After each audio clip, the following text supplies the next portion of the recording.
Why did you start researching inequality? Why do you think it's an important economic topic? Well, no, I didn't start it because I thought it was an important topic, because I started it many years ago. My dissertation was in 1987 on economic inequality in Yugoslavia, so it was not an important topic then. It was not a particularly desirable topic either. Why not? Well, because I'm not saying that somebody would not allow you to do that, but there were first very few people who did work on it, and it was considered relatively.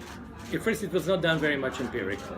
Secondly, it was considered a soft topic, like all social topics. If you wanted to go into more serious topics, people tended to go into macro or into modeling or neo-Ricardian things and so on.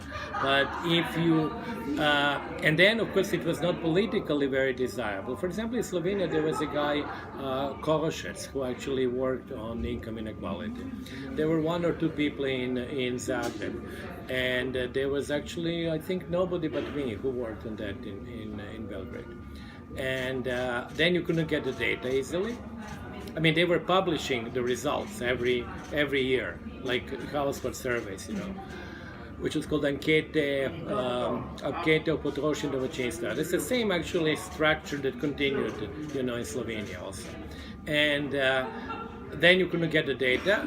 And finally, when you did the work and you got the data and did the work, it was considered a little bit politically sensitive, because you were actually discovering inequality. So you're implying that the system is not very just, or maybe there are some unreasonable inequalities. But what is interesting, maybe for your younger readers, is that on the other hand, there was a whole industry of papers about regional inequality. So regional inequality, you could probably make a whole library of the books, with every republic claiming to have been exploited by everybody else. So it's a very predictable result. So you just know who is writing, the final result. But almost nothing on personal income inequality, personal between individuals, And but then to answer your question, why did I get interested, is because I was always very much interested in social issues.